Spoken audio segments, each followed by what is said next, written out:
നമസ്കാരം. കേരളത്തിന്റെ രാഷ്ട്രീയ ഗതിവിഗതികൾ നിർണ്ണയിക്കുന്ന നിയമസഭാ തെരഞ്ഞെടുപ്പിന്റെ പരസ്യ പ്രചരണം അവസാന മണിക്കൂറുകളിലേക്ക് കടക്കുന്നു. ആഴ്ചകളോളം നീണ്ടുനിന്ന തീവ്രമായ പ്രചരണങ്ങൾക്ക് നാളെ വൈകുന്നേരം 6 മണിയോടെ കൊട്ടിക്കലാശമാകും. 140 മണ്ഡലങ്ങളിലും വോട്ടർമാരെ നേരിൽ കണ്ടും റാലികൾ നടത്തിയും മുന്നണികൾ കളം നിറയുമ്പോൾ ഭരണ തുടർച്ചയോ ഭരണമാറ്റമോ എന്ന പ്രവചനാതീതമായ ചോദ്യത്തിന് മുന്നിലാണ് കേരളം. ഇത്തവണത്തെ പ്രചരണകാലം ഡീൽ വിവാദങ്ങളാലും ഭരണവിരുദ്ധ വികാരത്തെക്കുറിച്ചുള്ള ചർച്ചകളാലും സജീവമായിരുന്നു എന്നത് തെരഞ്ഞെടുപ്പിന്റെ പ്രാധാന്യം വർദ്ധിപ്പിക്കുന്നു.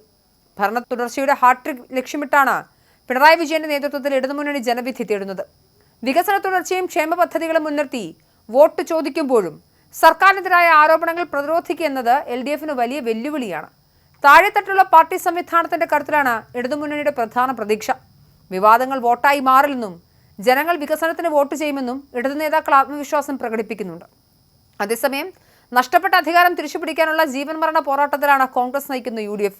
സംസ്ഥാനത്ത് അതിശക്തമായ ഭരണവിരുദ്ധ വികാരം നിലനിൽക്കുന്നുണ്ടെന്ന വിലയിരുത്തലാണ് പ്രതിപക്ഷം.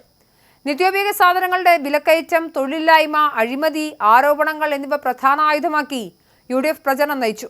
മുതിർന്ന നേതാക്കളുടെ കൂട്ടായ പ്രവർത്തനവും രാഹുൽ ഗാന്ധിയുടെ സാന്നിധ്യവും തങ്ങൾക്ക് അനുകൂല തരംഗമുണ്ടാക്കുമെന്നാണ് UDF ക്യാമ്പിന്റെ കണക്കുകൂട്ടൽ. ശക്തമായ ത്രികോണ മത്സരം കാഴ്ചവെച്ച് കേരളത്തിൽ നിലയുറപ്പിക്കാനാണ് BJP നേതൃത്വം നൽകുന്ന NDA ശ്രമിക്കുന്നത്.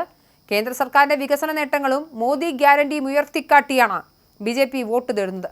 ചില മണ്ഡലങ്ങളിൽ നിർണായകമായ സ്വാധീനം ചെലുത്താൻ തങ്ങൾക്ക് കഴിയുമെന്ന് NDA വിശ്വസിക്കുന്നു.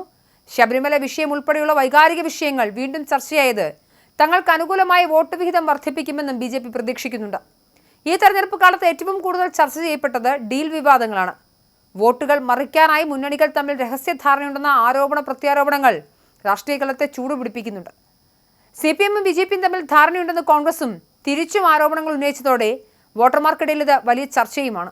ഈ ആരോപണങ്ങൾ നിഷ്പക്ഷ വോട്ടർമാരെ എങ്ങനെ സ്വാധീനിക്കുമെന്നത് ഫലപ്രഖ്യാപനത്തിൽ നിർണായകമാകും.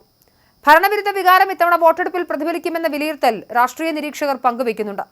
സർക്കാരിന്റെ ചില നയങ്ങൾക്കെതിരെ ഉയർന്ന ജനരോഷം വോട്ടായി മാറുമോ എന്നതാണ് UDFന്റെ പ്രതീക്ഷ.